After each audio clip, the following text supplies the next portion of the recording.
Hello दोस्तों, welcome to the my channel. आज का टॉपिक है कि ऑर्डर कॉस्ट को कम कैसे करता हूं मैं। ठीक है, आज का टॉपिक है कि ऑर्डर कॉस्ट को कैसे कम मैं करता हूं। मैं आपके साथ पूरी स्टडी शेयर करूंगा। मेरे एक फॉलोअर्स ने मुझे इंस्टाग्राम पे मैसेज किया था कि हमारी जो है ऑर्डर कॉस्ट कम नहीं हो पा रही। उनके पास ऑर्डर आ रहे थे पर ऑर्डर कॉस्ट कम नहीं हो पा रही। मैं स्टेप बाय स्टेप आपको पूरी अपनी स्ट्रेटजी, अपनी थिंकिंग, अपनी प्लानिंग आपके साथ शेयर करूंगा। तो वीडियो को एंड तक देखिएगा। और वीडियो पे अगर पहली बार देख रहे हैं तो काइंडली चैनल को सब्सक्राइब करें। मैं 7-8 साल से डिजिटल मार्केटिंग में जॉब कर रहा हूँ डिफरेंट एजेंसीज़ में। और अब मैंने ये चैनल बनाया है और एजुकेट जो हमारे नए न्यू कमर्स हैं उनको डिजिटल मार्केटिंग के हवाले से चीज़ों का पता चले। उसके अलावा आपको यहाँ पे ई कॉमर्स के हवाले से भी चीज़ें पता चलेंगी, डिफरेंट आपको बिज़नेस के हवाले से भी चीज़ें पता चलेंगी और सारी चीज़ें वो पता चलेंगी जो मैं खुद से इम्प्लीमेंट करता हुआ आया हूँ या कर रहा हूँ। ठीक है, मेरा नाम रफ़ीक दरिशानी है, ये मेरा चैनल है। आपको अगर किसी भी हवाले से डिजिटल मार्केटिंग में कोई भी इशू है या आप मेरी सर्विस लेना चाहते हैं तो आप मुझसे इंस्टाग्राम पे रब्ता कर सकते हैं, मेरे लिंक्डइन पे भी रब्ता कर सकते हैं। आप रफ़ीक दरिशानी जहाँ पे भी गूगल पे भी सर्च करेंगे तो मैं आपको मिल जाऊँगा। तो वीडियो स्टार्ट करते हैं। आज का टॉपिक है कि हम ऑर्डर कॉस्ट कैसे मैं कम करता हूँ। मैंने आपके सामने अपना एक अकाउंट खोला हुआ है, इसमें आप देख सकते हैं कि इसमें ऑर्डर कॉस्ट किसी किसी में ज़्यादा है, किसी किसी में बहुत कम है। अब मैं कैसे ऑर्डर कॉस्ट को कम करता हूँ। मेरे पास एक मेरे जो है सब्सक्राइबर ने मैसेज किया कि मेरे पास ऑर्डर आ रहा है पर मेरे पास 700 रुपये का ऑर्डर आ रहा है, मुझे अपनी ऑर्डर कॉस्ट कम करनी, ऑर्डर कॉस्ट कम नहीं हो रही। अब स्टेप बाय स्टेप समझिएगा। हमने एक नया बिजनेस स्टार्ट किया। सबसे पहले हम अपनी कैंपेन स्ट्रेटजी बनाएंगे। ठीक है, पहला गोल हमारा ये होता है कि हमारे पास जो है ऑर्डर आ जाए। ठीक है, वंस अगर हमारे पास ऑर्डर आ जाता है तो उसके बाद जो है जी, सबसे पहले हमें ये करना है कि हम पहले ऑर्डर लेकर आएँ। ठीक है, ऑर्डर लाने के लिए अगर आपका ब्रांड बिल्कुल नया है तो आपके क्रिएटिव अच्छे होने चाहिए, आपकी वीडियो अपीलिंग होनी चाहिए। अगर आप इन्फ्लुएंसर वीडियो की तरफ चले जाएंगे तो आपका ऑर्डर जल्दी आ सकता है। ये पहला स्टेप हो गया। वंस हमारी कैंपेन में जब ऑर्डर आने लग जाता है, ठीक है, फिर मैं क्या देखता हूँ कि ये चीज़ इतनी कॉस्ट में आ रही है, इसको हम कैसे कम कर सकते हैं। सबसे पहली बात, जो हमारे क्रिएटिव हैं उसके ऊपर मैं देखता हूँ, उसको बेहतर करता हूँ। अगर हमारी वीडियो है तो उसको इन्फ्लुएंसर वीडियो की तरफ लेकर जाता हूँ। पहले ये 2 स्टेप हो गए। ठीक है, उसके बाद फिर मैं ये देखता हूँ कि मेरी प्रोडक्ट जो प्राइस है, मेरी प्रोडक्ट प्राइस कितनी है।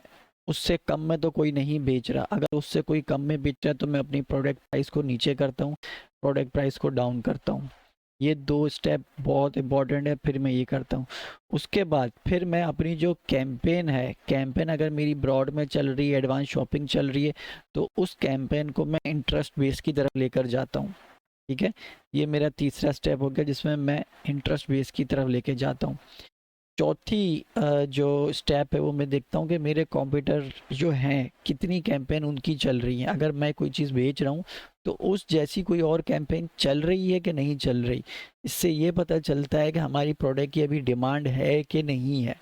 ठीक है, इससे ये पता चलता है कि हमारी प्रोडक्ट की डिमांड है कि नहीं है। ये पॉइंट बहुत इंपॉर्टेंट है कि प्रोडक्ट की डिमांड उस टाइम आपकी कितनी है। ये चीज़ अगर आप दिमाग में रखेंगे, देखें कैंपेन बनाना तो सबको आ गया है, हर किसी को कैंपेन बनाना आती है। फेसबुक की कैंपेन भी आती है, गूगल की कैंपेन भी आती है, सब कुछ सबको पता है। पर उनको ये नहीं पता, जब उनसे क्लाइंट पूछता है कि भाई ये क्यों हो रहा है तो उसको एक्सप्लेन नहीं कर पाते। प्रोडक्ट की डिमांड आपकी अगर उस टाइम होगी तो आपकी कॉस्ट नीचे आएगी। फिर प्रोडक्ट डिमांड से ले सिमिलरली सीजनल प्रोडक्ट, अगर आपकी सीजनल प्रोडक्ट है, मैं दोबारा कह रहा हूँ, अगर आपकी सीजनल प्रोडक्ट है तो आपको अपने पूरे साल का एक डेटा अगर नहीं होगा आपके पास, आपको अपने पूरे साल में टर्नओवर लेके चलना पड़ेगा। आपको देखना पड़ेगा कि मेरी प्रोडक्ट या मेरी जो निच है वो किस टाइम जो है हिट होती है, या कौन से टाइम पीरियड में सबसे ज़्यादा सेल आती है। इसकी अगर आप एक मिसाल ले लें कि मैं अगर क्लोथिंग पे काम कर रहा हूँ, मैंने अपने पीछे 6 साल ई कॉमर्स में क्लोथिंग में काम किया है, तो मुझे पता है कि क्लोथिंग के पीक मंथ कौन से होते हैं। उसकी प्लानिंग हम 3 महीने पहले ही कर लेते हैं, यार ये हमारा पीक टाइम आ रहा है, अब हमें अपनी प्लानिंग कर लेनी चाहिए। ऐसे ही मेरे भाई की जो ज्वेलरी का जो ब्रांड था, उन्होंने ज्वेलरी का अपना ब्रांड स्टार्ट किया, बहुत अच्छा ब्रांड था उनका। उनकी कॉस्ट 700 रुपये आ रही है। देखें, मुझे आपके उसमें देखते ही पता चल गया कि अभी आपकी ज्वेलरी की जो है वो सीज़न नहीं है, ठीक है, सीज़न नहीं है। इसमें यह है कि अगर आपको लगता है कि आपका सीज़न है, तो मैं कहूँगा कि आप अपने इंटरेस्ट पे वेडिंग इंटरेस्ट को डालें, ठीक है, ताकि जो वेडिंग में जा रहा हो तो वो आपके ज्वेलरी को परचेस करे।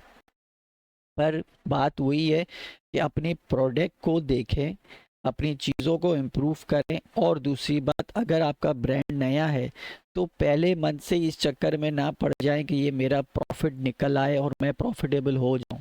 देखें, एक सिंपल वे में ई कॉमर्स बिजनेस भी एक जो हमारा बाहर दुकान वाला है उसकी तरह ही है, एक नॉर्मल बिजनेस ही है ई कॉमर्स भी। आप उसमें जो है, आपका अगर ऐसा हो जाए कि बिल्कुल ही पूरे आपके मुल्क में ऐसी प्रोडक्ट हो जो सिर्फ आपके पास हो और उसकी डिमांड बहुत ज़्यादा, तो ऐड चलाते ही नेक्स्ट डे आपके पास सेल की भरमार हो जाएगी, ठीक है। पर अगर आप एक जर्नल वे में ड्रॉप शिपिंग कर रहे हैं, ई कॉमर्स कर रहे हैं, और आपके पास ऑर्डर आने लग जाता है, तो फिर स्टे करें, पेशेंस रखें और अपनी चीज़ों को इम्प्रूव करें। इसी चक्कर में ना रहें कि मेरे पास 100 ऑर्डर आ जाएं। बिजनेस स्टेप बाय स्टेप बढ़ेगा, फिर भले एक दुकान का बिजनेस हो, भले ई कॉमर्स बिजनेस हो, बात एक ही है। अगर आप बिल्कुल ही अपनी ब्रांडिंग कर दें, अपनी मार्केटिंग कॉस्ट बढ़ा दें, तो फिर आपके पास ऑर्डर बढ़ जाएंगे, पर चीज़ों को बेहतर होने में टाइम लगता है। लोग यही सोच सोच के परेशान हो रहे हैं कि भाई मेरा बिजनेस चल तो रहा है तो मेरा प्रॉफिटेबल क्यों नहीं हो रहा। अगर किसी का बिजनेस नहीं चल रहा तो ये काम बेकार है। बिजनेस टाइम लेगा, बिजनेस पैसा लेगा, फिर वो ई कॉमर्स हो, वॉट कोई भी बिजनेस हो, आपको पेशेंस रखने पड़ेंगे। और दूसरी बात, अपनी कैंपेन की ऑर्डर कॉस्ट को ज़्यादा, अगर आपकी ऑर्डर कॉस्ट है, उसका ये मतलब नहीं है कि आप उस कैंपेन को बंद कर दें। एटलीस्ट 7 to 10 डेज अपनी कैंपेन चलने दें, 7 to 10 डेज कैंपेन चलने दें, क्योंकि हफ्ते में कुछ ऐसे दिन होते हैं जिस दिन पे ऑर्डर ज़्यादा भी आ जाते हैं। तो जब ऑर्डर ज़्यादा आ जाते हैं तो वो कैंपेन कॉस्ट नीचे हो जाती है। और दूसरी बात, अपनी वेबसाइट पे व्हाट्सएप पे कनेक्ट करें। आप जो है, जब कैंपेन चल रही होती है तो वेबसाइट व्हाट्सएप पे भी ऑर्डर बहुत ज़्यादा आ रहा होता है, लोग कॉल भी कर रहे होते हैं, तो वो सारी चीज़ों को ऊपर भी ध्यान रखें ताकि आपकी ऑर्डर कॉस्ट कम हो। पर मैं ये कहूँगा कि एक तो अपने प्रोडक्ट को देखें, सीजनल तो नहीं है, प्रोडक्ट की प्राइस को देखें, अपनी क्रिएटिव को देखें, क्रिएटिव को अच्छा करें। अगर वीडियो है तो उसमें इन्फ्लुएंसर वीडियो को डालें, उससे आपकी विजिबिलिटी बढ़ेगी, लोगों का इंटरेस्ट पैदा होता है कि यार इसने लिया है तो मैं भी लूँ। दूसरी बात ये होती है कि ये पहना हुआ है ऐसी तो मैं भी ऐसी लगूंगी, अगर ये पहना हुआ है तो मैं भी ऐसा लगूंगा, उससे भी इंटरेस्ट बढ़ता है लोगों का।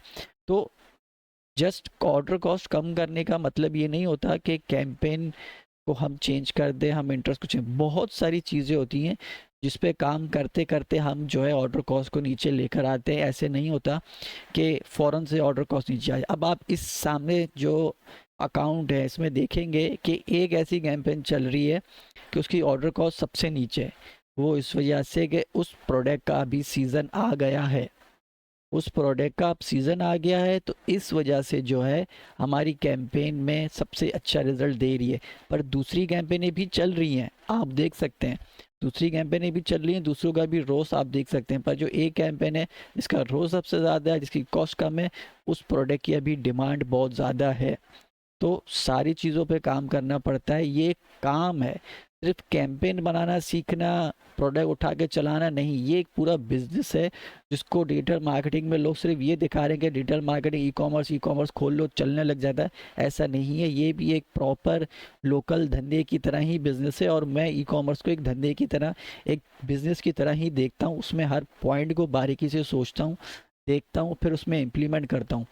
मैं फेल भी होता हूँ, ये नहीं कह रहा कि मैं कोई आलिम फाजिल हूँ या मैं कोई पास हूँ, मैं फेल भी होता हूँ, पर जब मैं फेल होता हूँ तो मैं क्लाइंट को जस्टिफिकेशन देता हूँ, उसको एक्सप्लेन करता हूँ ये मैंने इस वजह से किया था, मेरी सोच ये कह रही थी। तो क्लाइंट भी मुतमईन होता है कि हाँ भाई ये ठीक कर रहा था, रिजल्ट नहीं आया तो इट्स ओके, हम अब दूसरी स्ट्रेटजी इस्तेमाल कर रहे हैं। तो आई होप आपको चीज़ें समझ आई होंगी। और कुछ अगर सवाल हो तो बिल्कुल कमेंट में पीछे पूछिएगा मुझसे, और लाजमी चैनल को ज़रूर सब्सक्राइब कर दीजिएगा। मैं उम्मीद कर रहा हूँ कि मेरे 1000 सब्सक्राइबर जल्द से जल्द होंगे और मेरी जो है वॉच टाइम भी जो ख़त्म हो, ताकि मैं अपने यूट्यूब को फुल टाइम दे सकूँ। तो अब वीडियो देखने का बहुत शुक्रिया, अपना ख्याल रखिएगा, अल्लाह हाफिज़।